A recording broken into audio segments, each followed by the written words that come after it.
watching Veracity Hill. Here is your host, Dr. J. Well, a good day to you, and thanks for joining us here for another episode of Veracity Hill, where we are striving for truth on Molinism. We are continuing our semester-long series on Ordo Salutis, Models of Salvation, as we've called it. And in the first part of the series, I taught on these different various models of salvation, and I gave quotes from the primary sources.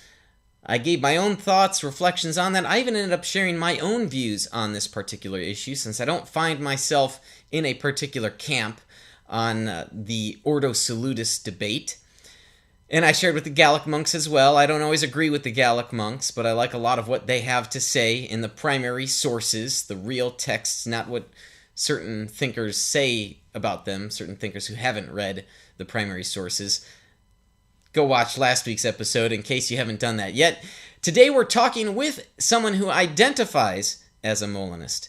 And I want to hop right to it. Before I do, though, even though I'm contradicting myself now, I want to say we had a listener submit a question through our website. I appreciate the comments and the questions on our YouTube channel, on Facebook. But if you submit a question to me through veracityhill.com, I will read your question and I will answer it during the weekly program. So if that's really how you want to get an answer from me for something that's been a concern to you, if you've got just a if you've got a doubt or if you've got a perplexing issue that you're dealing with, I'd be happy to answer it as best as I'm able. So thank you to Logan. I'll get to Logan's question later on, but it's about free will and determinism, which today's conversation will include material on that subject. So let me introduce for you our guest on today's program. His name is none other than Eric Hernandez. He is a dynamic evangelist and an apologist with a heart for proclaiming the gospel and defending the faith on theological and philosophical grounds. He is a sharp philosophical cookie, that's for sure. He's the author of the book, The Lazy Approach to Evangelism, a simple guide for conversing with non-believers, which has been endorsed by the bigwigs, J.P. Moreland, J. Warner Wallace, Frank Turek, Mike Licona, and my friend Lee Strobel. And he's contributed a chapter to a book, Faith Examined, New Arguments for Persistent Questions. Eric, my friend, it is great to see you. Thanks so much for joining me on the program today. Hey, thanks for having me. It's a pleasure. Now, we have orchestrated this discussion for some time now. I know we had to change dates back and forth, but what was really important to me was that you and I would share a meal together with one of our favorite, if not our favorite, restaurant, period. And so it's none other than the Taco Bell. My man, look at that. From heaven. Free advertising for TB. So before we begin our discussion on Molinism, let me first ask you, what did you order for lunch today? Mexican pizza for sure, and then burrito supreme. But I already ate the burrito supreme because one, I realized after I ordered the food, this was a bad idea because I wanted to eat it as soon as I could. Then I'm like, I don't want to eat the entire time, so I at least ate half of it. But yes, those two things. And you couldn't, even though I said we're going to eat lunch together, you just couldn't resist. You just couldn't resist. You had to eat something before we went live together. Well, I have... go eat lunch together. Yes, I have 3 double-stacked tacos, so I like to order from the value menu. And I'm really challenging myself here. I've got 3 packets of mild sauce. Well, good job. I prefer the fire. The Diablo, they're hot, but it doesn't have enough flavor. I see. And are those the only 3? Is it mild, hot, and Diablo? No, mild, hot, fire, and Diablo. Oh, mild, hot, fire, and Diablo. Okay. They should, maybe they need to make, like, one after Diablo that's flavorful. And they could call it, like, the 7th level of hell or something like that. All right, well, so let me take a bite of my taco because I haven't had lunch yet. And, of course, the tacos are supplemented with none other than my favorite beverage, Dr. Pepper. So, while I take a bite of my food, and I rustle the paper intentionally near the microphone, Let me ask you, why? So when did you identify as a Molinist? And maybe give us a brief refresher. I know for folks that have been watching Veracity Hill now, they know I taught on it, but I brought adherents on to, in their own words, describe their views. So what's Molinism? So in a nutshell, if someone were to ask me, like when they say, what is that? I kind of give them like, I guess like a Molinism test, which I think is pretty simple enough. Because interestingly, Thomas Flint and Craig have alluded to this, that Molinism seems to be Flint says it's the view of the proverbial man in the street. It's a view that everyone kind of already assumes. And even Molina said that he was just unpacking and making it a little more clearly things that people already held to theologically and philosophically. Okay. So I like to ask people this. I'll ask you. Do you think God knows what your life would have been like had you had one more brother or sister? I'm not sure. Fair enough. I'm playing hard to get, aren't I? No, it's okay. I figured you might go there. Because most people who haven't thought of it are going to say yes, because they believe in a really powerful, perfect being, right. Like some people who can't answer that question. So we'll put it this way, because I can answer both, and then we go back to the question I asked. Most people they'll say yes, and then my next question is, did God know this before He created anything? And they say yes. Well, then you have middle knowledge. And in essence, Molinism is really the idea that God possesses middle knowledge, and I'll explain that in a second, and He chose to create this world on the basis of that middle knowledge. So you also asked when I kind of first identified. Well, it was, like I said, I think everybody kind of already assumes that. But more specifically, I remember when I kind of discovered and stumbled onto, and then I later saw Craig argue this, that middle knowledge seems to be entailed by the definition of omniscience. So the definition of omniscience is simply that God knows all true propositions or statements, if you want. He knows all true propositions and doesn't believe any false ones. Well, take the proposition, and there are different types of propositions when it comes to the wording of them. So today, Eric is eating Taco Bell, and that is true, right? That's a present tense proposition. Mm-hmm. Yesterday, Eric, let's say, did not eat Taco Bell. That's true or false. It's a proposition. And any proposition that is true or false, God is going to know them. So He knows past tense, present tense, and then we can say tomorrow, Eric will eat Taco Bell. That's true or false. And because it's true or false, God must know it. And then you have what are called counterfactual propositions. So if Eric were offered Taco Bell tomorrow, then he would freely take it. Now, it's called counterfactual. One reason is because, let's say no one offers me Taco Bell tomorrow. Well, that doesn't negate the fact that if it were offered to me, I would take it. So if counterfactual propositions are true or false, and God, by definition of omniscience, must know all true propositions, then it follows He would know counterfactual propositions. And again, if God doesn't learn anything, and if we're going to set open theism aside, then God would be necessarily omniscient from eternity past. He's never had to learn anything, so He knew this logically prior to creation. Well, then, to me, there you go. You have middle knowledge. You have the core of Molinism, and then it would just make sense that God is going to create a world on the basis of what He knows, so then you just have Molinism there. All right, there's a lot to unpack already, and I'm trying to figure out if I want to go broad. Maybe we go broad before we go narrow and deep. So God has this knowledge of counterfactuals, and this knowledge, according to you, is prior to the creative decree or the creative act. Is that correct? Yep, that's right.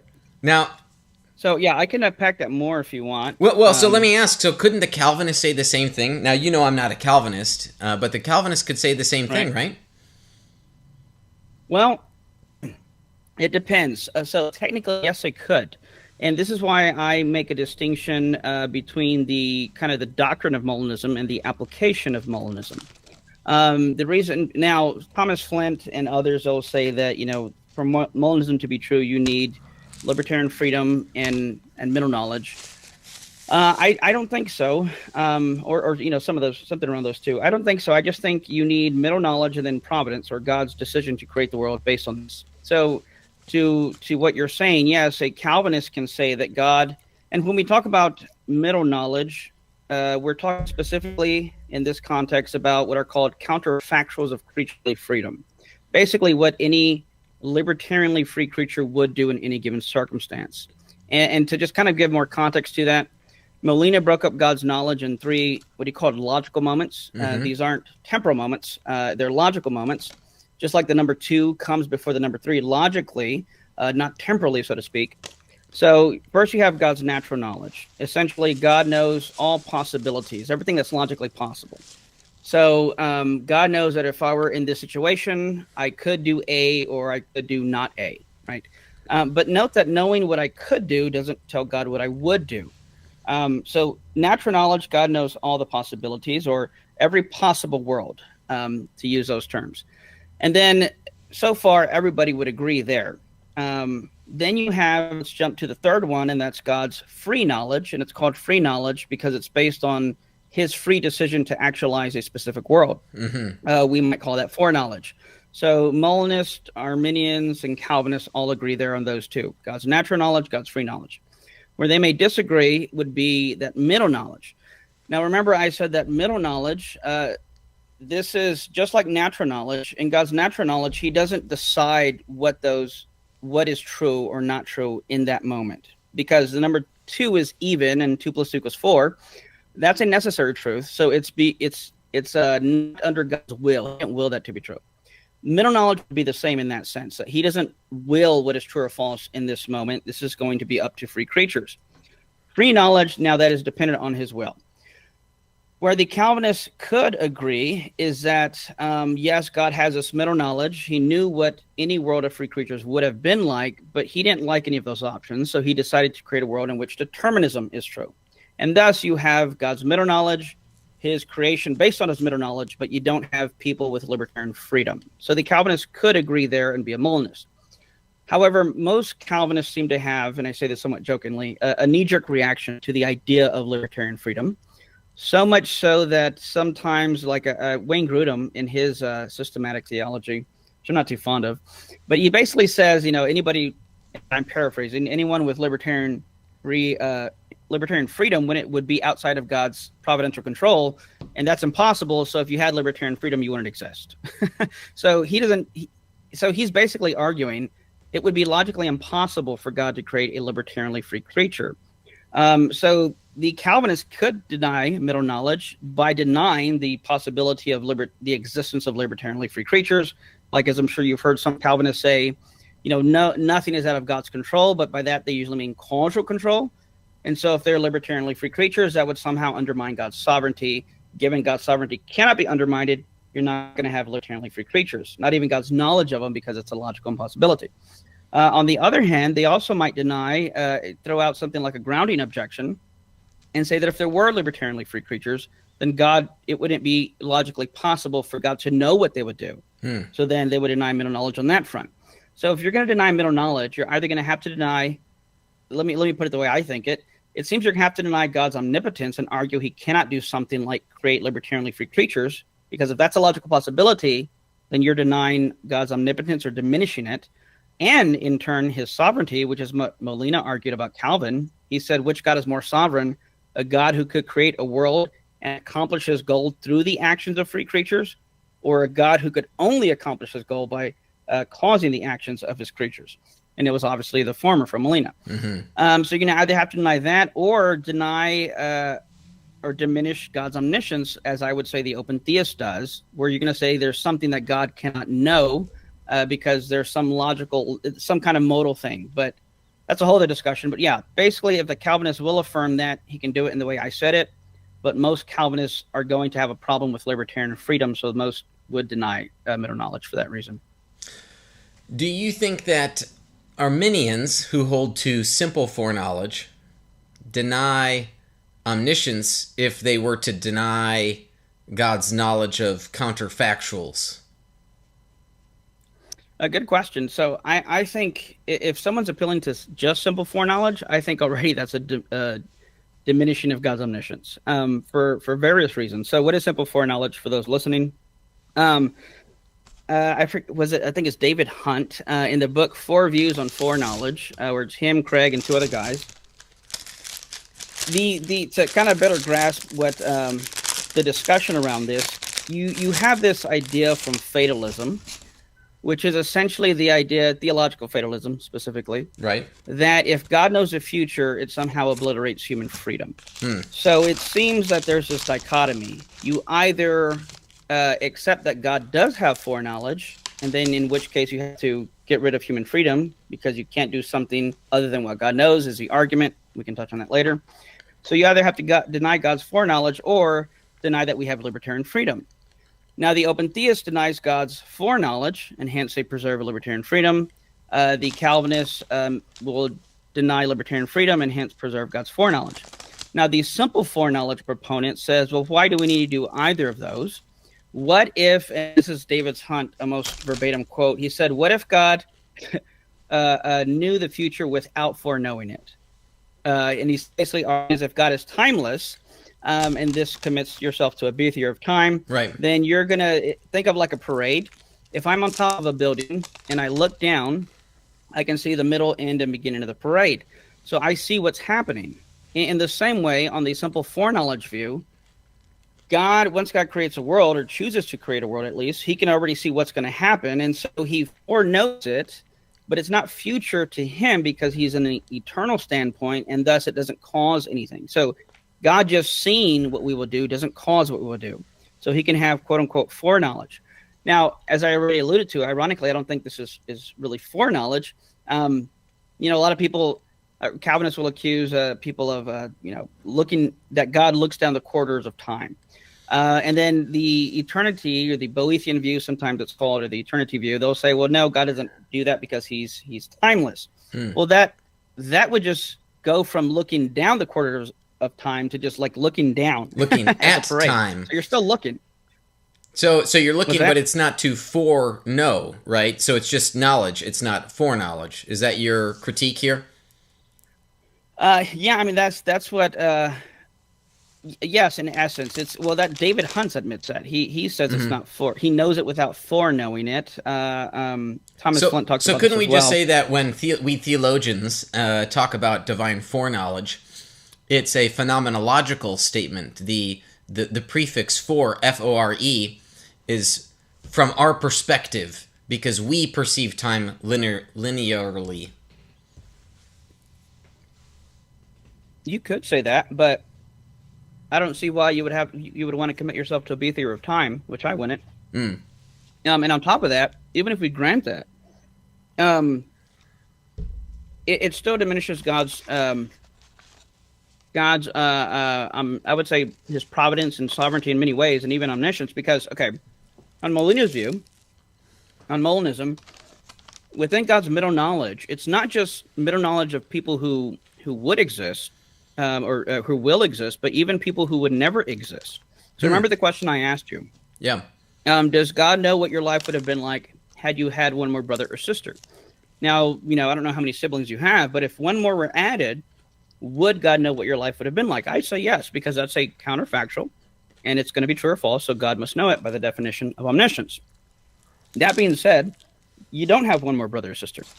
So if we were to tally up, so to speak, the number of propositions God knows, on the simple foreknowledge view, he wouldn't know those things. Whereas on Molina's view, he does know those things. So already, you have on simple foreknowledge, he's limited to only the creatures that will exist. On top of that, this strips God of any providential planning or control over the world. He just looks and sees. He didn't choose necessarily these things are going to happen. He kind of creates it and then sees, okay, let's see what comes out of it. It's almost like, I guess, kind of like, one of those mystery eggs or something that kids buy. You bought the egg, but you don't know what's inside it until you open it. So God creates the world. Then once he, quote unquote, opens it, then he's like, oh, this is what came about. Now, as Craig, quips, it's kind of funny because God must consider himself really lucky that he happened to create the world in which, everything happens the way, he wanted it to happen, so to speak. This also diminishes God's foreknowledge and omnipotence when it comes to prophecy. Because again, he doesn't have any control of what happens unless, of course, he directly intervenes. But then that gets into some other issues that they were maybe trying to avoid when it came to preserving libertarian freedom and foreknowledge. Now, on Molina's view, in Molinism, God knows what every free creature would do, those that will or won't exist, and on that basis can create a world that he wants, and on that basis can decide who's going to exist, who's going to freely be saved and who's going to be freely be lost. So God has control over everything that's happening. As far as, given the possible worlds that are feasible for him to create. What does that mean? If in any situation that I'm offered Taco Bell, I will say yes. Let's just suppose that's the case. Well, yeah, I know that's a true statement. Well, then God couldn't create a world in which I said no, because his middle knowledge is again, not up to him, but based on what I would do. So he can't create a world in which I freely do something I'm never going to do. All things being equal, right? Yeah. So all that to say, God has control over what's going on. He's sovereign. He's provident. You don't have to sacrifice foreknowledge. You don't have to sacrifice free will, and you don't have to sacrifice God's sovereignty, which I think all the other views are going to do in one way or another. If the proposal were successful, of course. Now, before we get into my objections, and I understand we're going deep here for our program, and that's okay. Let me first. Yeah, really fast too. Yes, I know, right out the gate. Let me ask you a more personal question. When did you identify as a Molinist, and what persuaded you of it? Yesterday, about 2:30 p.m. God, I don't know if I can pinpoint the exact time, but I remember hearing Craig talk about it years ago, and then like I alluded to earlier, it was just kind of looking at the definition of omniscience and thinking, well, wait a minute, if God knows all true propositions and there are counterfactual propositions, then Molinism has to be true. It's entailed by it, I would say, given that he knows all true propositions. When was that exact date? I'm not sure. But yeah, that was quite some years ago. I don't remember the exact, at least 10 plus, I'd say. Maybe a little less. I don't know. God knows. Now, what sort of problem do you think it solves? Do you find that it solves that tension between divine sovereignty and human freedom? Well, so that's it's funny you asked that, because I don't think it's been a while since I thought it ever was a problem to begin with. Because there's no logical contradiction to say God knows X and I will freely do X. There's no logical contradiction. Anyone who assumes there is, you have to show why it would be a logical contradiction. Yeah. So for some time now, I don't know what the problem's supposed to be. Now, before going into you're asking what it solves, I would say on the one hand, because I remember I was talking about Molinism to someone, and there's so many areas we can touch on as everyone can already see. And I think the person asked something like, well, what's the point, or what use does it serve me? Or, what's the point of knowing this? And I would first say that, biblically speaking, knowledge in and of itself is a good thing. Inherently, it's good to know things, especially things about God. So even if it, quote unquote, didn't solve anything, it's still good to know about God's nature, right? We want to know who God is, what his nature is like, about his attributes. Now, what it does solve, sure, it would solve the alleged tension between human freedom and foreknowledge. Though, like I said, I don't think there's any tension to begin with. That's another issue we can touch on. But I do see it has a lot of, as Craig said, is one of the most fruitful theological ideas ever conceived.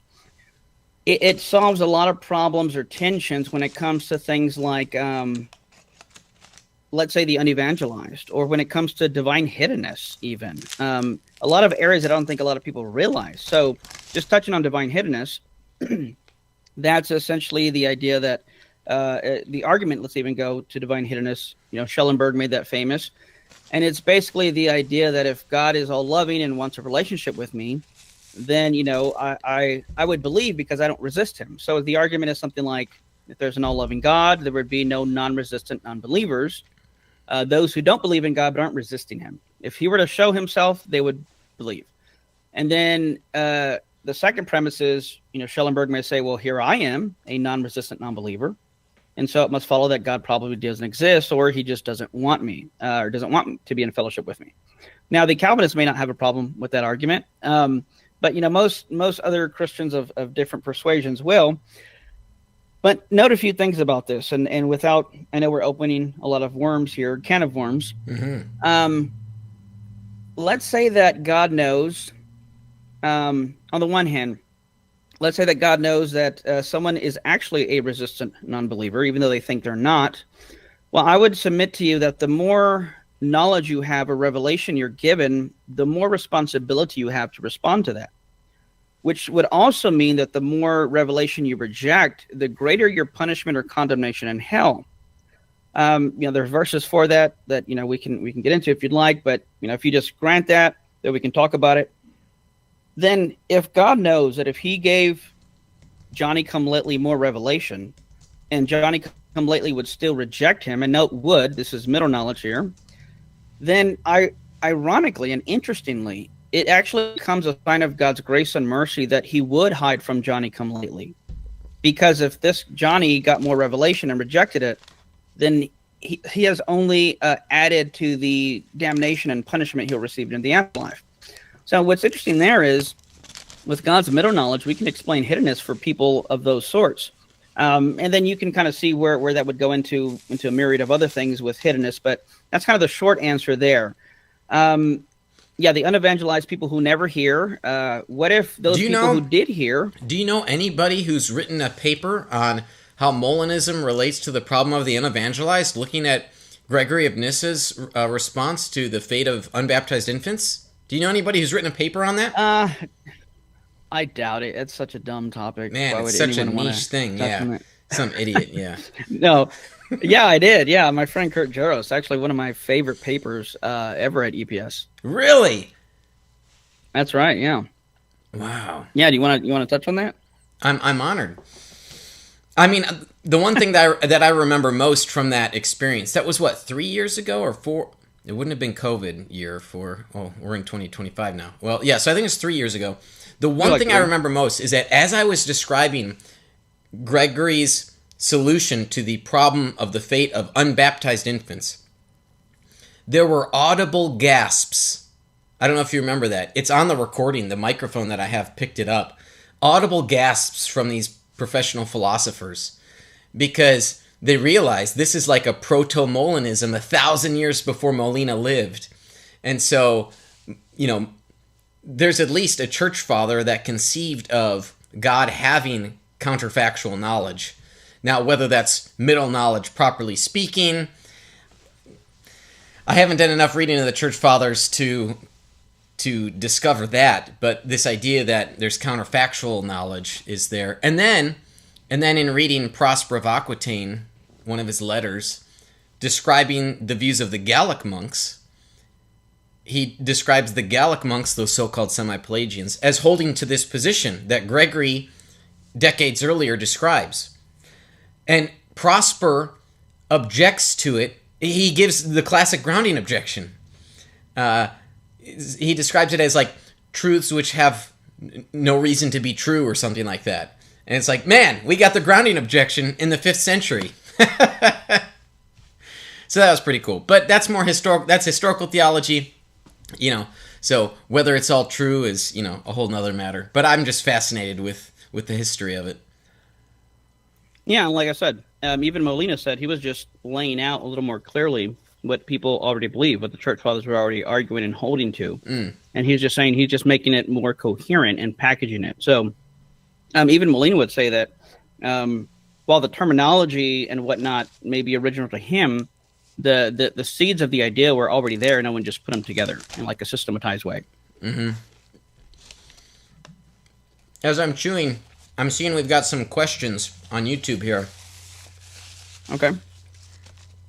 The first one, we'll take it's from Idol Killer.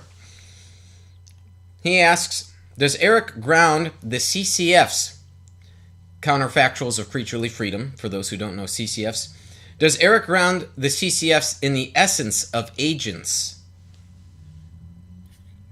No. I ground God's middle knowledge in his nature, God's knowledge of everything in his nature. So I'm glad he brings that up. Going back to, we were talking, remember, about the eternity view and how God looks and sees, and you called it phenomenological language. Well, there's actually already a word for that kind of that view of omniscience, a model of cognition, and it's called a perceptual model of cognition. So you have at least two main types of models of divine omniscience. On the perceptual view, like perception, God looks and sees, right? Now, this would be the case for open theism, and Idol Killer can correct me if I'm wrong there. I don't know if there are any that hold to a different one. I don't see how they could, but open theism seems to only have the perceptual view, where God looks and sees, so to speak. And then you have, and that's also simple foreknowledge. Then you have the conceptual view of omniscience, and that is that God just knows by his very nature. He already knows the essences of everything. He knows his knowledge perfectly. And it's just by definition, he's a perfect being, so he necessarily is omnipotent, necessarily is morally perfect, and necessarily is omniscient. So whenever people bring up like the grounding objection, which is kind of what might be alluded to there, someone might ask, well, how can God know these things? How can God know these counterfactuals of creaturely freedom? Yeah, how would God know? What was your initial question to me about how many siblings? How would God know what my life would look like if I had an extra sibling or two? Yeah. I mean, what makes it true that God would know these alleged truths? Yeah, so thanks for asking. Because this is exactly what I was going to get to is those that question is so mind-boggling to me. And here's why. Imagine if an atheist asked you, but Kurt, how did God become omnipotent? What's his workout? What's his divine workout plan? And what kind of protein does he consume? What would you respond to that? Someone who asked that. I'd say that God is immaterial and doesn't consume protein shakes. So then how did he become omnipotent? Well, he is. There's no becoming. He is. Interesting. Right? So there's no ground. So what if I keep saying, well, wait a minute, there's no grounding of his omnipotence, right? That's just a silly thing to say. Yeah. When by definition, omnipotent, he's necessarily so. The same applies to omniscience. When someone asks me how God can know this, I'm like, do you not believe in the same God I do that is necessarily omniscient? So I don't see how my question would be, how could he not know these things? Well, so this is where someone might bring up. Now, on omnipotence, we say we recognize logical boundaries, right? So I'll go ahead and let you, take a bite of that Mexican pizza. I mean, I've already eaten my 3 tacos. But yeah, I would say with omnipotence, we draw these logical boundaries. God cannot do illogical things. So now one option, I'm not saying this is my own view, but one option is to draw similar type of logical boundaries upon God's omniscience. Yeah, but the problem is, I don't think omniscience is a modal term. So when we talk about modality, we're talking about logical possibilities. Mm-hmm. Omnipotence can be defined modally, but I don't think omniscience is or should. It's either you know all truths or you don't know all truths. Now, even if we grant the modality, God can only know what's logically possible. Right. We'd have to get an argument for that. And Craig in his newest, and I know he may argue this somewhere else, but I just got his Attributes of God, his second volume to the Systematic Philosophical Theology, and he basically argues that it's based on a fallacy, the whole motivation behind it. So before going into it's similar to fatalism. So let's start there because that'll be a little bit easier. Some fatalists will say, well, if God knows that X will happen tomorrow, then X will happen. That's premise 1. Premise 2, God knows that X will happen, and then they'll say, well, therefore, necessarily X will happen. But that doesn't follow in logic. It would only follow that it will happen, not that it happens necessarily. To kind of give an abbreviated or simplified version, just because God knows something with certainty, that something certainly will happen, doesn't mean it happens necessarily. So certainty is not the same thing as necessity. Now let's apply this to those open theists who define omniscience in terms of what is logically possible to know. Someone like Hasker will argue, it's not possible for God to know something and that thing to be contingently true, right? This thing is contingently true, therefore God can't know it. It's logically impossible for God to know it, but that doesn't follow. All that would follow is, if you say it's not possible for God to know something and it be contingently true, something is contingently true, therefore God can't know it. It doesn't follow, therefore it's logically impossible for God to know it. It just means God can't know it. In other words, it would still be logically possible for God to know it. It's just that the way these people have defined it is that God won't know it. God won't know things that are contingently true. But if that's the case, then you now have a even on the open theist standards, you have God not knowing something that is logically possible to know. It just can't be known by God. Here's another crazy twist. Well, Kurt Jarris can know that, but God couldn't. Well, hang on, clarifying question. Wouldn't they say it's logically impossible for that alleged truth to be known? They would just say it's not a truth. There's no truth value, right? So it's not logically possible to know. There are different flavors or variations of the grounded objection, as you're alluding to. So another type of grounded objection is that, and this again also assumes a perceptual view of knowledge. Right. Basically, the grounded objection you're alluding to is that whatever. Okay, so truth is that which corresponds to reality. So this thing is orange or pink, whatever. It's a little dark in here. Only if it corresponds to this reality. But Eric will eat Taco Bell tomorrow. There's no reality that exists for it to correspond to, unless you hold to, let's say, a B theory of time. So simple foreknowledge people might say, well, hey, this is where we can help out. And I'm like, no, thank you. So there's nothing for it to correspond to. The assumption is that those things must exist for that thing to be true. But here's another one of those mini humdinger problems for people who spout these views.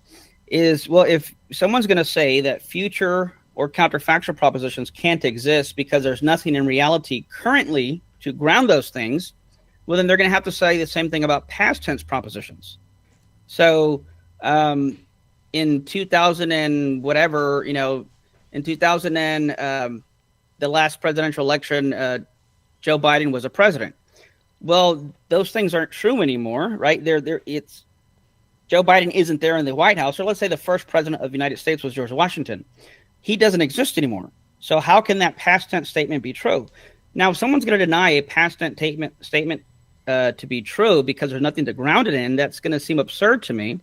But if you're going to grant that George Washington was the first president, then what's to hold you from saying the same can't be said of the future, that all that's required is that in the time that those things are described, it would, will, or has happened. So if we agree that past tense statements are true or false, even though there's nothing currently existing for them to ground them in, then the same could be said of the future as well. Yeah. Yeah, I'll have to think more on that. And Eric, as you know, and perhaps others watching don't know, I mean, I've said that I'm open to Molinism, not yet committed to it, not persuaded by the arguments yet, but I'm open to it, and I think I'm genuine in my openness. But yeah, so it's good to learn. Here's another thing too on. Go ahead. Take like mutually exclusive statements, right? Because most, if not all, openness will say that this future tense statements, or it's not logically possible to know because these statements are neither true nor false. Although there are some openness, if I'm not mistaken, that think there are knowable future truths that God doesn't know, which I don't see how you can even try to ground or say God's omniscient there. Let's say this. In 2050, John either will or will not be the president. Do you think that is true or false? Sorry, I was distracted by Adam's comment. He said, Adam Van Gorp, I'm just jumping on. How many times has Taco Bell been mentioned thus far? All right, sorry, what was your question about John being president? Hold on, I hate when I didn't take off my Bluetooth here. 1 second. Hold on.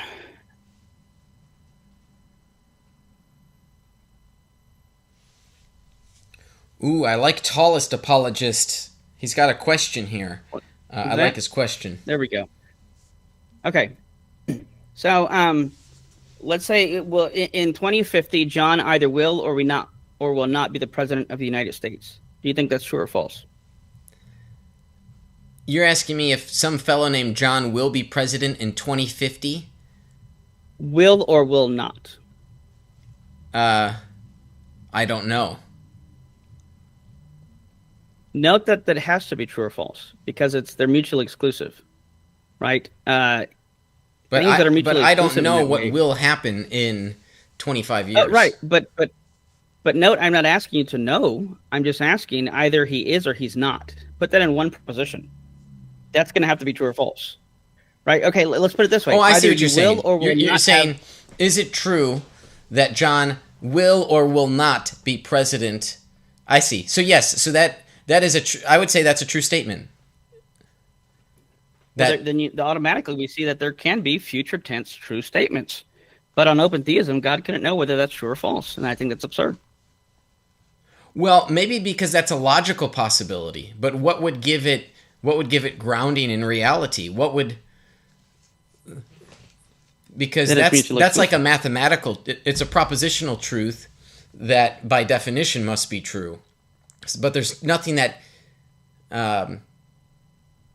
corresponds to the states of affairs, right? We recognize that it has to be either one or the other. Right, but there's no John existing, and let's say he's someone I just made up, right? They don't exist. Yep. And sure, we can go there, and this is what I've heard Ben Arbour, he called the limited foreknowledge open theist view, where God has some foreknowledge, but not too much of it. But you notice the more you kind of keep pressing at this, the more, in my opinion, it gets ad hoc, and then they're having to keep making qualifications. Okay, well, maybe this one, but not that one, and maybe this one, but not that one. Yep. And it just seems to me, on top of all the problems we've already discussed, if God is necessarily omnipotent, and in the same way necessarily omniscient, that there's nothing that he gains and whatnot, and if there's no logical, if something's true or false, then it seems that God would know it, and if God's omniscient, then he would know all these things, and it just seems simpler to say, well, therefore he knows all true propositions. Whether we can know them or not, he does, and he knew this logically prior to his creation. It just seems that seems to be the highest view. If we're going to go with Anselm and have perfect being theology, that seems to maximize God's greatness and excellence. I've noticed, a couple times here you've said it seems to be, but perhaps to others it doesn't seem to be that way. The seeming is... Well, isn't there a funny phrase from a philosopher about seeming is believing? I wonder where I heard that. Just because maybe that was Plantinga that I heard that from. Yeah. Well, hey, we've got more comments and questions here. Let's take one more question, then we'll take a break. After the break, I've got a question from a listener viewer that I want to answer. So this question from Tallest Apologist, whose name also happens to be Kurt, is this. I've been toying with Molinism recently. Does the language of would entail a deterministic or causal relationship because God's decree and human free choices? Between God's decree and human free choices. No. So, would is dependent on what the person would do. So if this guy, his name's Kurt, I've never met him, don't know him. If I say, hey, if you were offered $1 million, would you take it or would you not take it? Now, let's say he says, yes, I would. Well, I now have this knowledge of what he would do in a counterfactual way. And let's say the next day someone offers him $1 million and he takes it. Does my knowledge of him saying yes to that offer make him or cause him to do it? No, of course not. Well, what if I knew that 20 years ago? No. What if I knew that before he was born? No. What if God knew this logically prior to even creating him? Still, no. So no, the circumstances don't cause anything to happen. It's just God's knowing what this free creature would do. So let me ask a follow-up here. And after the break, I'll also ask Cosmic Septic's question about principle of alternative possibilities. But to Tallest Apologist's question and your answer, doesn't God's quote-unquote logical, quote-unquote deliberation of feasible worlds, isn't that part of the overall process? So God determines which feasible world to actualize such that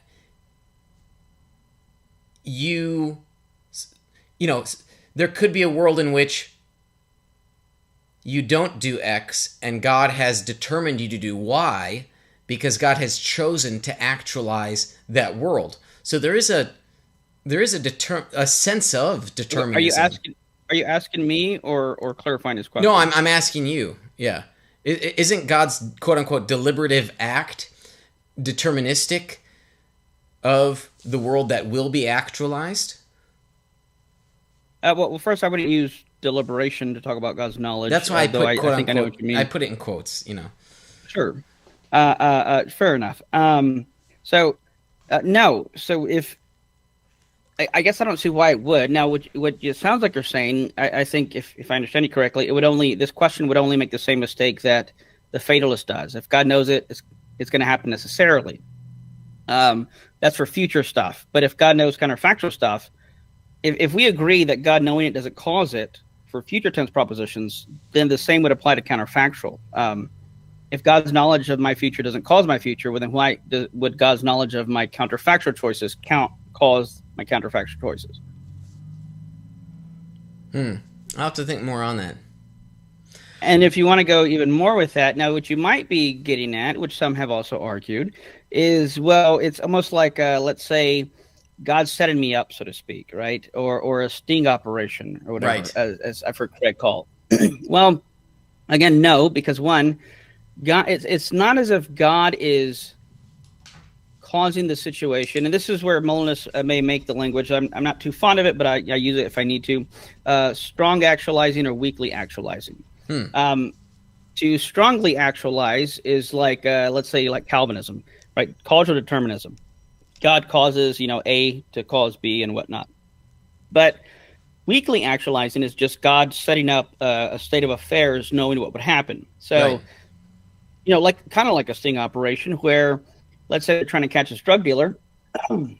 And so, an undercover cop, offers pretends to be a drug dealer, yes, does these illegal things, but he does it under the cover of wearing the badge in order to entice or even provoke a person to commit a crime.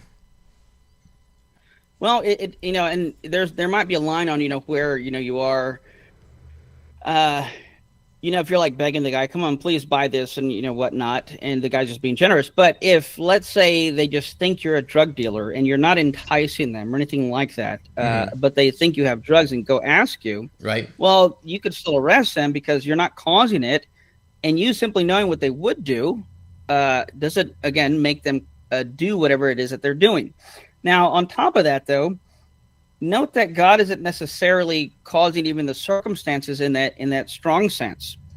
God creates a world knowing what free creatures would do. And let's say, so when I propose to my wife, I like to use this example, and obviously it's a limited example because I'm not God.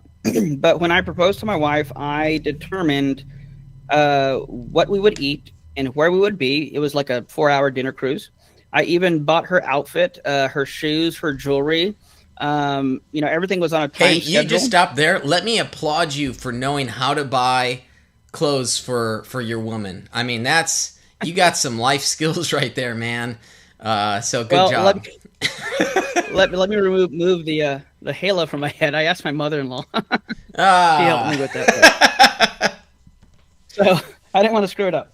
So I basically set up the circumstance, if you will, even to the very song that would be playing by the DJ when I dropped on. Boy, it almost sounds like manipulation, right? Yeah, you could think of it that way. But knowing what she'd like, and I knew, I already knew she'd say yes, and knowing also, what her, what she liked or how to do it, so to speak. That didn't cause her to say yes, because I also knew it would have taken for her to say no. I could have called her a dirty word, spit on her face, and then threw her over the boat and say, "Hey, would you marry me?" By the way, of course, I think she'd say no. Right. So me knowing what it would take for her to do that doesn't cause her to do it. But now let's bring God back into the picture. I set up the circumstances in the situation. Mm-hmm. Or did God set up the circumstance or situation? Well, in the quote-unquote weak sense, he created me knowing I would set up those circumstances and just use those circumstances. So, one, I'm the first cause of this thing happening, and God is free in his sovereignty and who he is. He's free to use my free actions to still accomplish what he wants. So, again, everything that is happening in these situations are done by free creatures, and it's God's prerogative to use what they do and the circumstances they create to bring about what he wants. I'll think more on it, but what I do know, not just counterfactually, but what I know about this program is that we should take a break. When we come from the break, I'm going to read Logan's question, which he submitted through the veracityhill.com website. And again, if you were to submit a question through the Veracity Hill website, I will read your comment or question through the program every week that it happens. So thank you, Logan. We'll get to your question, and we'll continue our conversation with Eric, answering YouTube questions after this short break from our sponsors. You're listening to Veracity Hill with Dr. Kurt Jarris.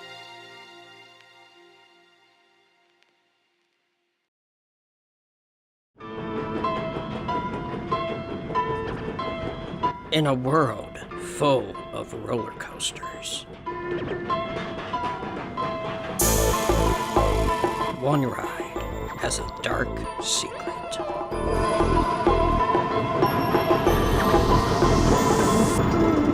Gabby Goes to Ludicrum, the first adventure of Doorway Group, a new series for young travelers. Evangelical Christians are talking about hell. What if we believe what we believe because we've always believed it? What if the gospel is really a matter of life and death? We want you to open your mind, open your Bible, and rethink hell. At rethinkinghell.com, evangelicals look at what the Bible says about hell, putting conventional and controversial views to the test.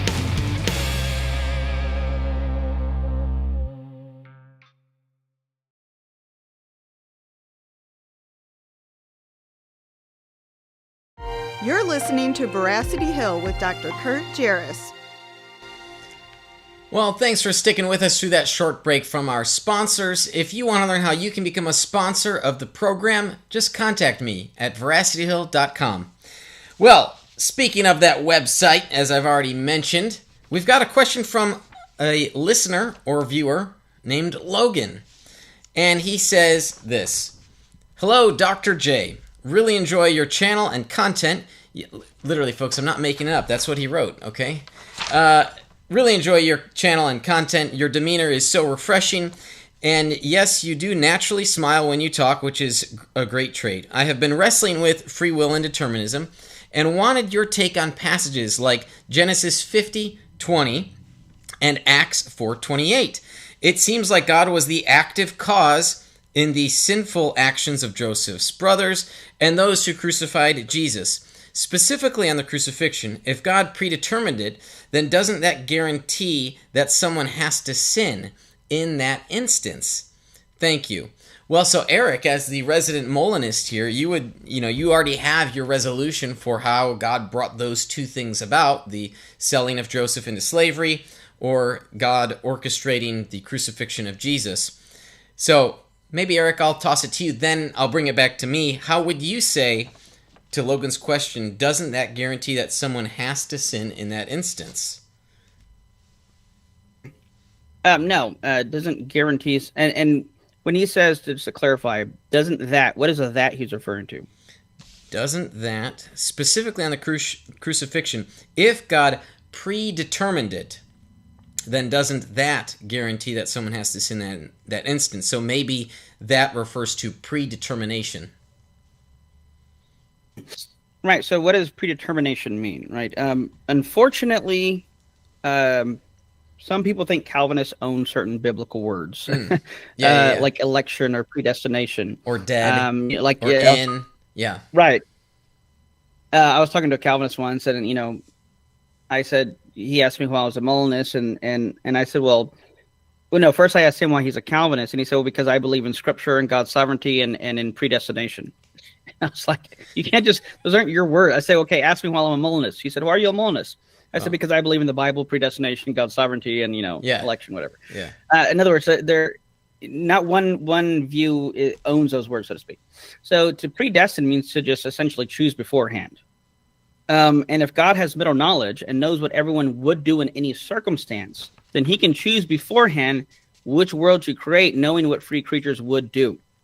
So if God's predestining in that sense, there's no causation happening. Everyone still has libertarian free will.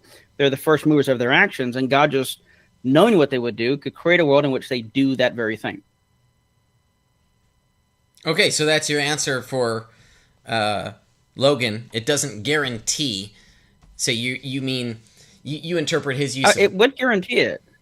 Oh, okay. It would guarantee it. It would guarantee that someone's sin. Oh, well, okay. I thought you meant the outcome. Does it guarantee someone's sins? No. Sorry, it muted. Assuming he's talking about prophecy, is that right?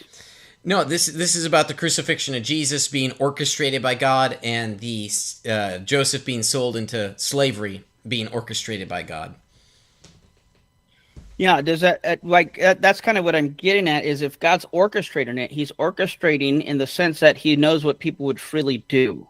Does it guarantee someone would sin? No, but the fact that someone is going to sin, God can use someone's sinful choices and orchestrate using their sinful choices to orchestrate something good coming out of that. So Scripture says that, what they intended for evil, God meant for good. Just like, again, someone's sting operation, or let's put it this way, there have been cases, I'm sure, where someone hires a hitman on their wife. Well, thank God that the quote unquote hitman they hired was an undercover cop. Mm. Well, or even people, I don't want to get this video demonetized, but even people catching, let's say, certain kind of predators, if you will. Right. There's people, vigilantes, who just make an account on certain websites, talk to these predators, and kind of puts them on video. Now, are they causing any of that? No. Does them making an account guarantee someone is going to go after the vulnerable, if you will? No. But knowing that these people are already doing that, they are setting up a circumstance in which they can be the ones to catch them, as opposed to a vulnerable person who might get caught up in something really, really horrible. So again, if God knows someone's going to sin, then he's not the one guaranteeing they sin. They are guaranteeing that they will sin. God, knowing this, can use that to bring about something good. So let me, before I answer Logan's question with how I would answer it, let me employ cosmic skeptic. I don't know if you've encountered this gentleman, Eric, but it's not cosmic skeptic, Alex O'Connor. This is cosmic septic. I'll leave it at that. So his earlier question about the principle of alternative possibilities, you talk about the sting operation or the predator catching a pedo online. The question about Pap here. Let me find it again. I've lost it through here. Oh, we've had a lot of comments.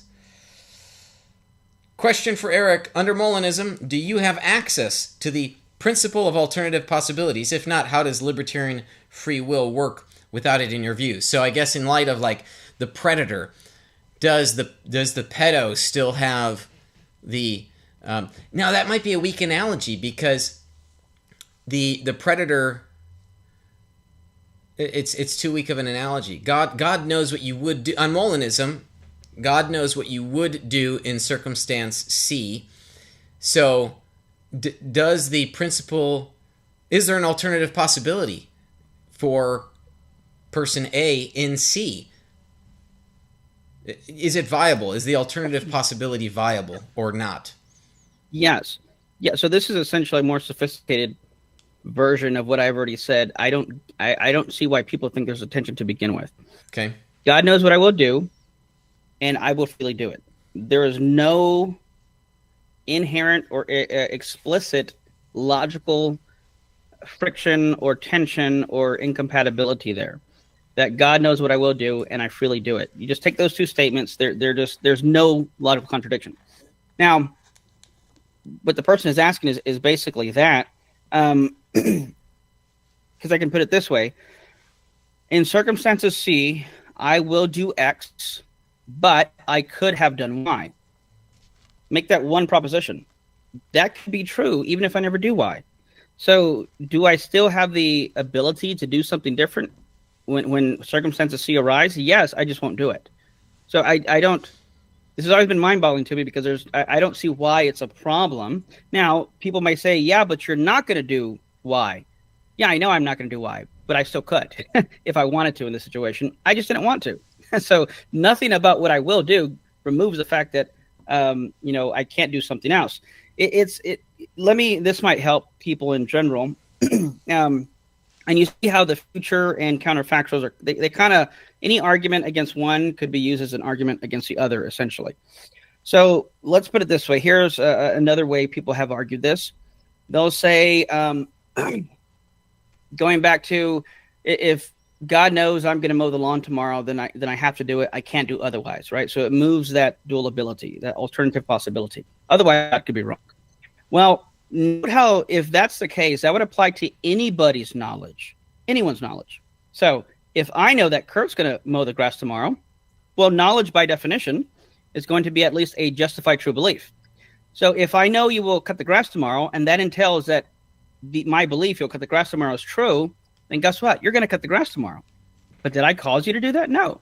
Well, maybe you don't know that I'm going to cut the grass tomorrow. Maybe you just believe that I will cut the grass tomorrow. Okay, right. And then we would argue, well, what is knowledge, right? And without going to that, I don't see why I couldn't know. What would prevent me, other than an open theist or someone in those camps wanting to deny me foreknowledge, so to speak?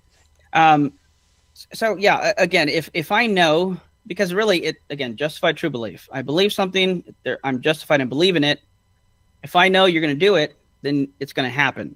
Just because God knows it or I know it doesn't make a difference as to whether or not it's going to happen. This is essentially, again, fatalism.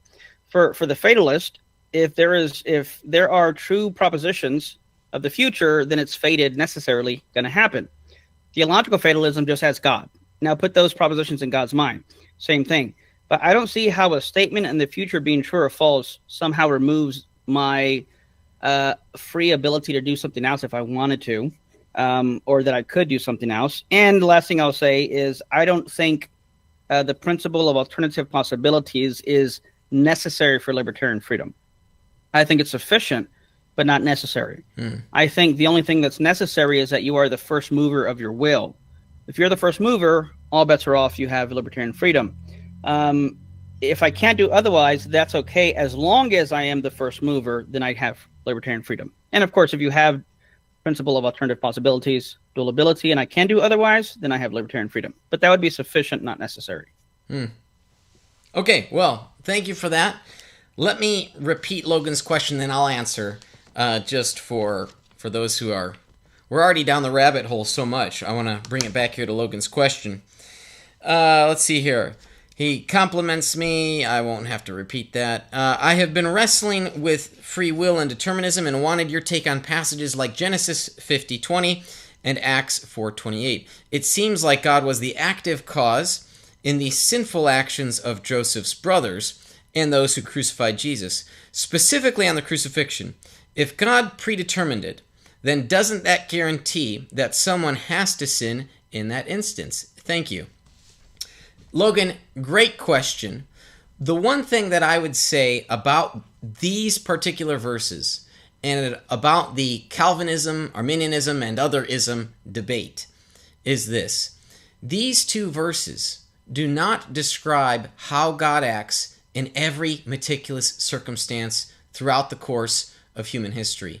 It simply describes a couple instances, and a couple important instances which pertain to the Historia Salutis, the history of salvation.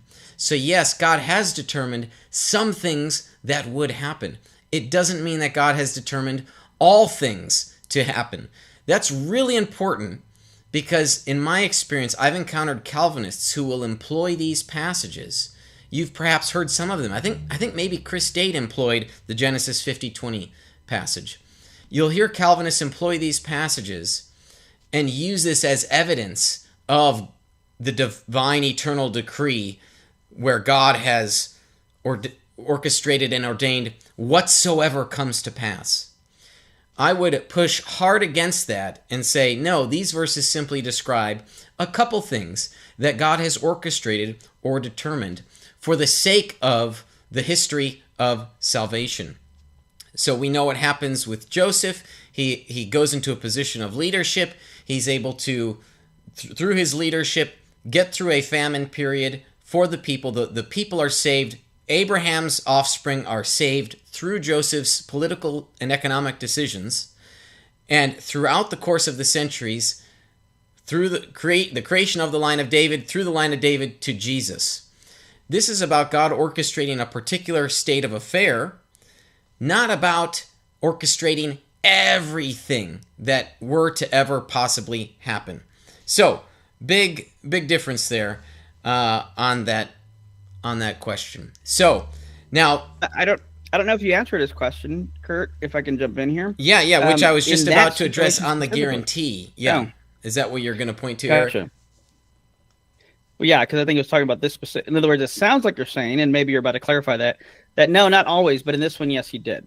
Yeah, I think we can swallow that pill without having to embrace Calvinism, or, well, I guess Arminians might be fine with that as well. It depends on your type of Arminian.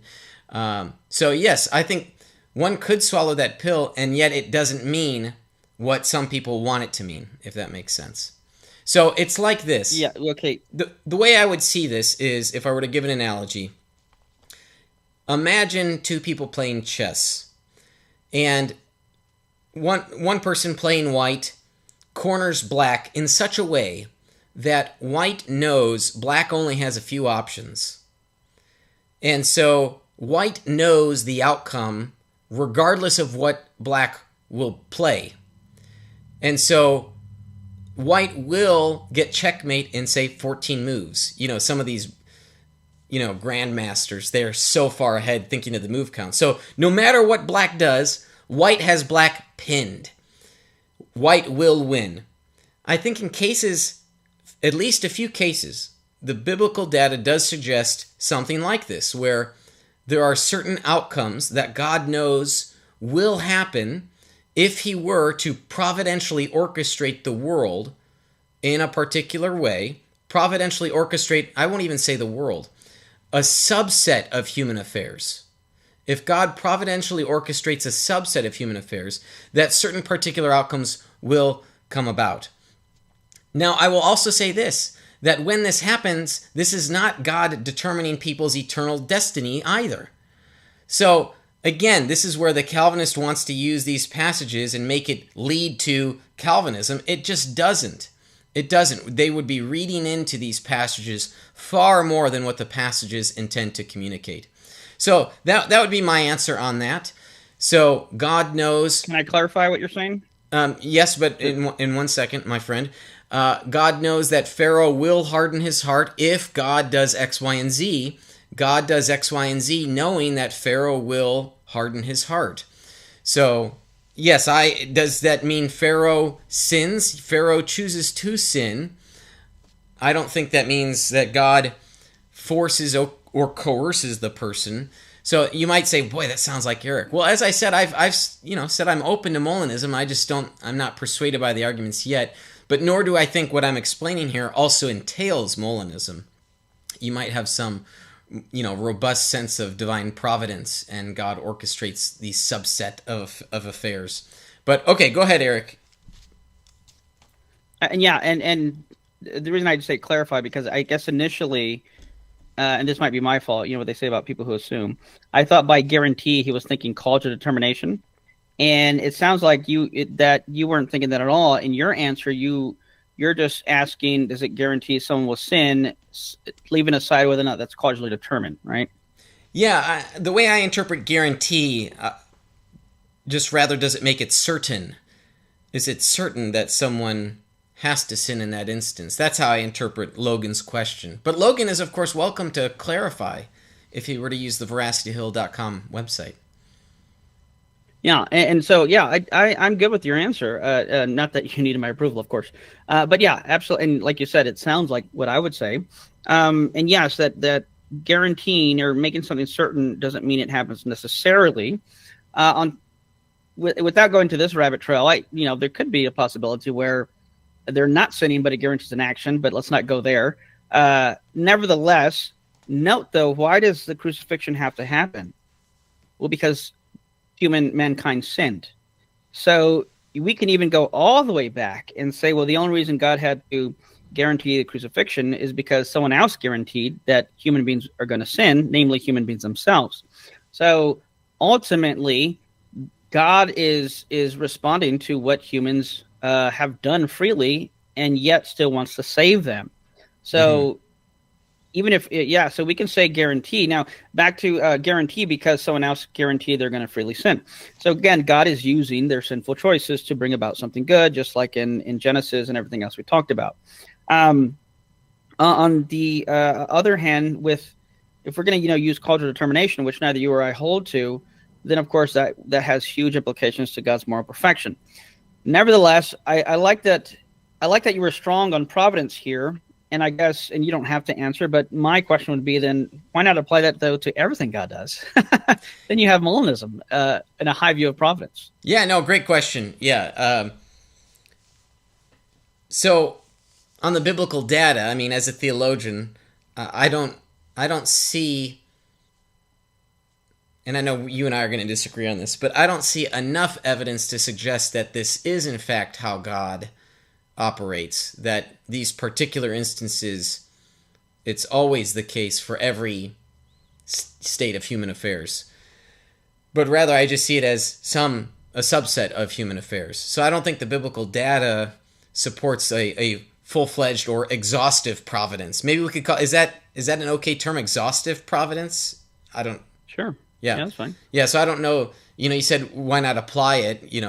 Again, I just don't see that the Scripture teaches that.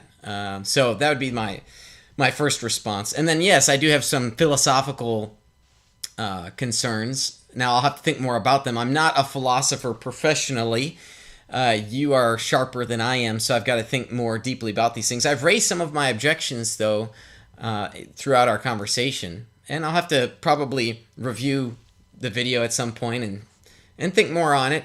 But so for me, my own concern with Molinism is that I think there's a seeming here, right? Seeming is believing. There's a seeming to me that God's quote-unquote deliberation of the worlds to actualize. Now, your response to that was, well, this is it's that modal fallacy. So I'll have to think more on it. Am I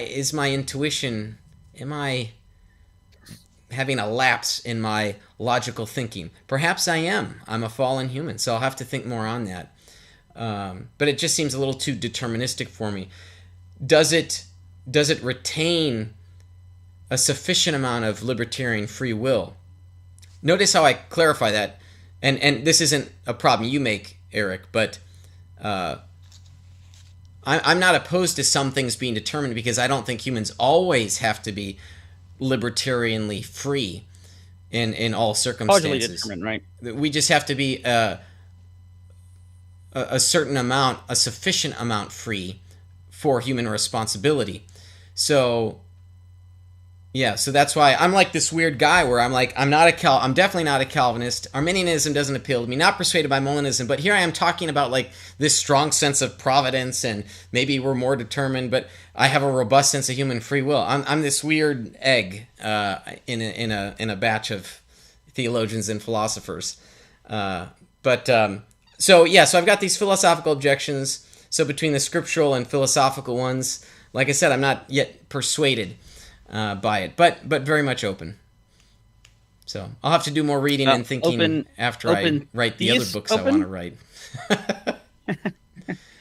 Open theist open?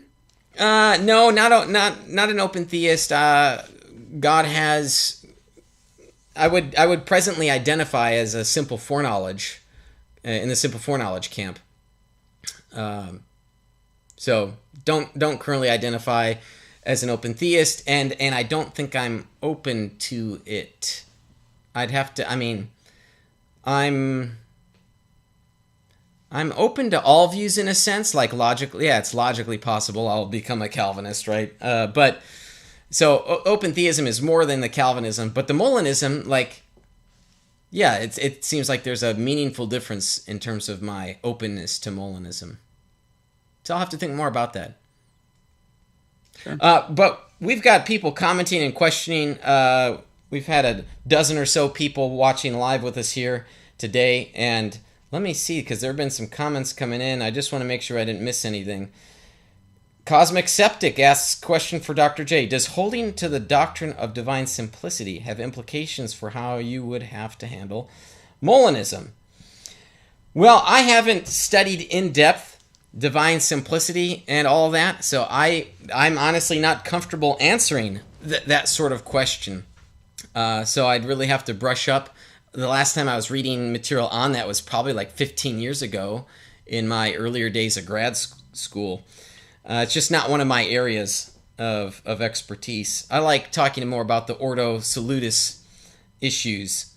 He follows up by saying, simple foreknowledge is so basic. Yes, it is a basic view. But there are complexities, like how does a simple foreknowledge person ground counterfactuals? Because the biblical data does present some counterfactual statements. So how is it that we are to interpret those? That's a good question. All right, let me see here. There was another question for you, Eric. Let me scroll up and see if I can find it.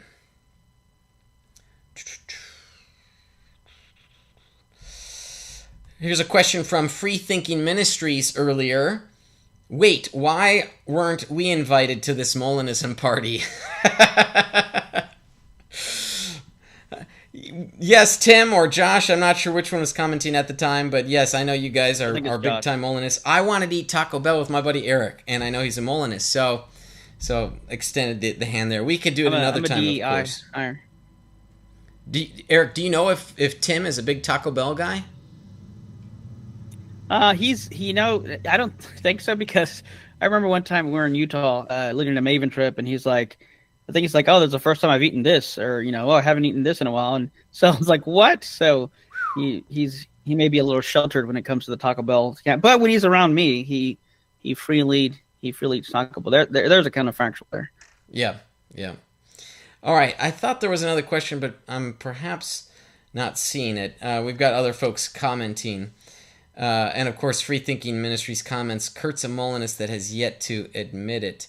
Well, I mean, that wouldn't be the first time. Leighton Flowers a few weeks ago accused me of being a provisionist without identifying as one, but I gave reasons for why I don't identify as a provisionist. So the labels, they're tricky. What do people mean with certain terms and words? That's so important. Eric, let me ask you, as we continue our conversation, what do you think are the weaknesses of Molinism? And you have to come up with something. You can't just say, like, it's too biblical and therefore it's weak. Well, let me give something along those lines. That's not I don't think it's a cop out, and then I'll give something else. The fact that it can get really technical really fast. So it's deeply philosophical. That can be a weakness, not necessarily to the truth of the view, but to the reception of other people holding to it. Even Leighton would say, he said it publicly, and he's told me privately too, so it's no secret, but he'll say, like, well, no, he just kind of leaves it to the philosophers. He's more a theologian.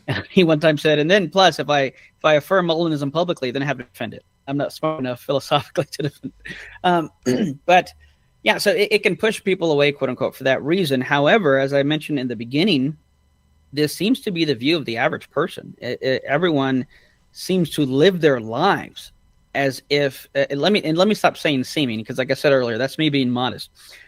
I see that everyone lives their lives based on the fact that there are true or false counterfactuals, whether it's what to do, what to wear, what to say, what to eat, and counterfactuals regarding the choices of free creatures.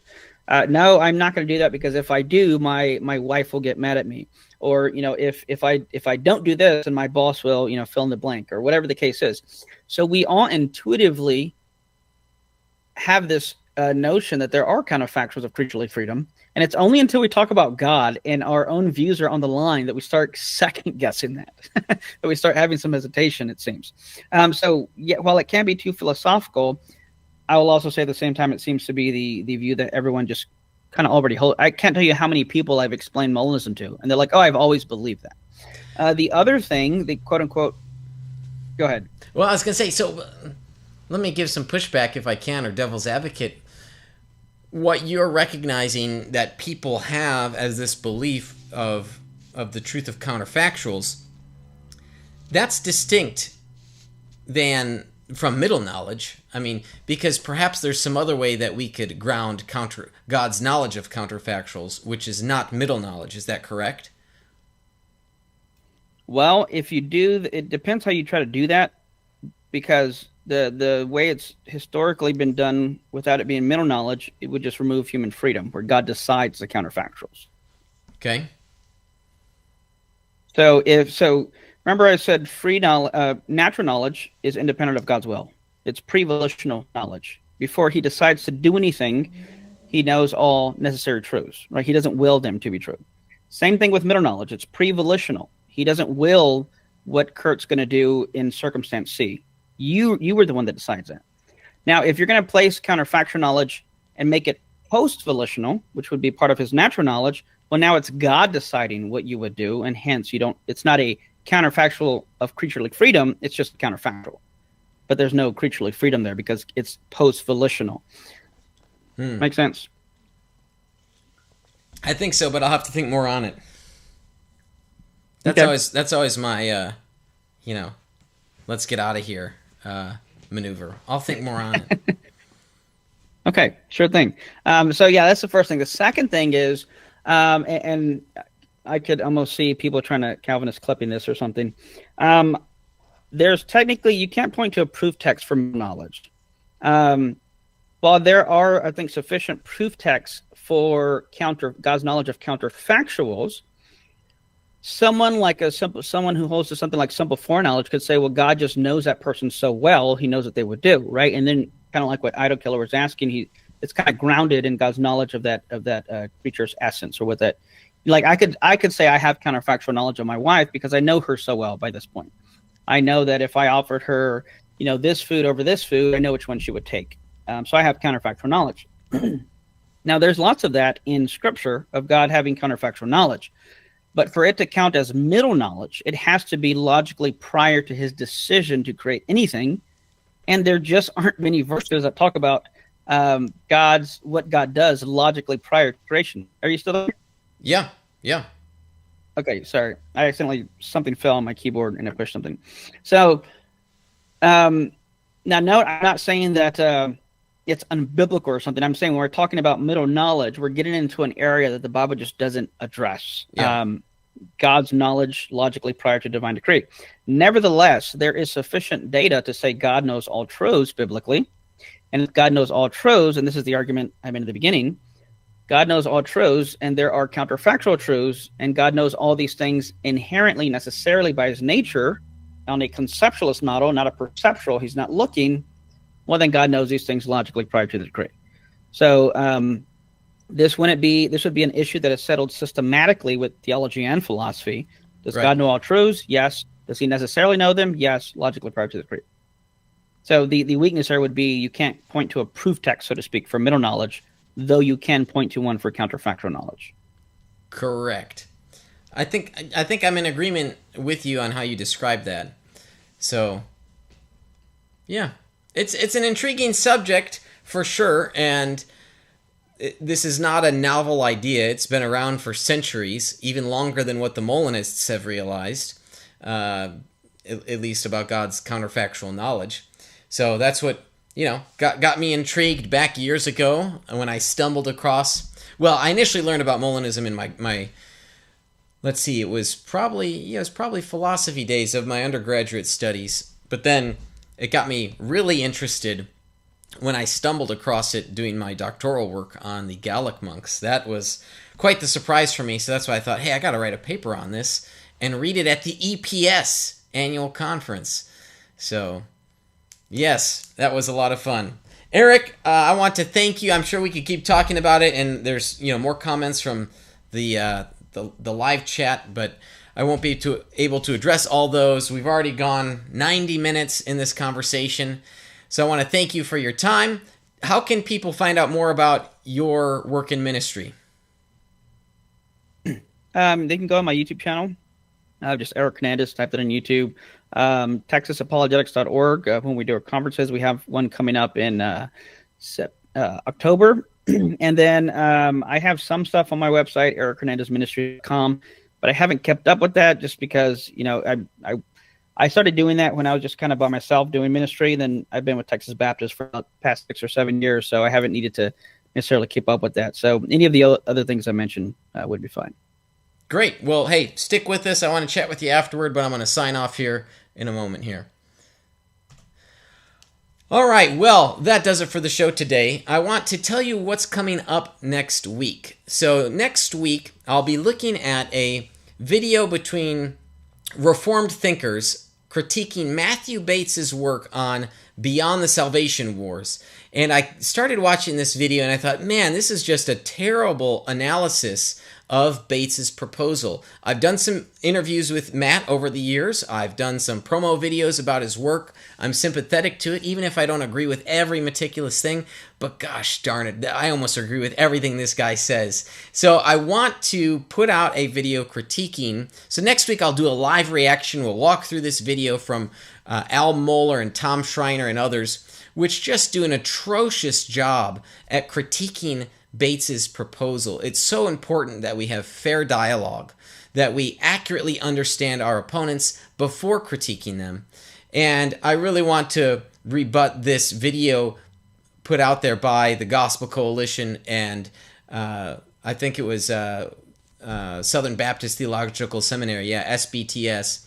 So next week, that's coming up on the radar. And I've got some ideas for a summer series. I'm sort of closing up shop here on Ordo Salutis and soteriology and thinking of another subject to spend the summer on. I'm thinking in the autumn, maybe doing historical Jesus material. I would love to hear from you what you'd like to see at Veracity Hill. You can use the contact form at my website to give me some suggestions for topics that you'd like to see. But I want to do at least a couple months or several weeks on a subject matter rather than a one-off video. But I'd be happy to entertain some subject that you might be interested in hearing about. So that does it for the show today. I'm grateful for the continued support of our patrons. Those are people that just chip in a few bucks each month. Veracity Hill is listener and viewer supported, so we'd love to get your partnership with us. $25, $50 a month. Veracity Hill is part of Defenders Media 501c3, so your donations are tax deductible. This is not a Patreon sort of thing. We have a formal nonprofit. There is a board of directors. This is not Lone Star Maverick apologetics. I do take my ministry work seriously. We have a statement of faith. There's accountability to the board of directors and the IRS. We're doing this the real way. We would love to have your support for this ministry. You can go to veracityhill.com/donate to start your monthly partnership today. I'm also grateful for the sponsorships that we have with Defenders Media, Apologetics 315, and Rethinking Hell. I want to thank our technical producer, Gabe, our communications associate, Mark, and the other workers at Defenders Media who help put out 6 other videos each week. So we have 7 videos that go out each week on the YouTube channel, and we're working on putting them out on other platforms as well. So those other workers are Beth, Dante, Kyle, and others at Defenders Media. We've got a small little team. I'm so grateful for the work that they do week in, week out for Defenders Media. And last but certainly not least, I want to thank you for listening in, for viewing, as we're striving for truth here on Molinism. This has been Veracity Hill, a viewer and listener supported program. For more resources, including past shows, visit veracityhill.com.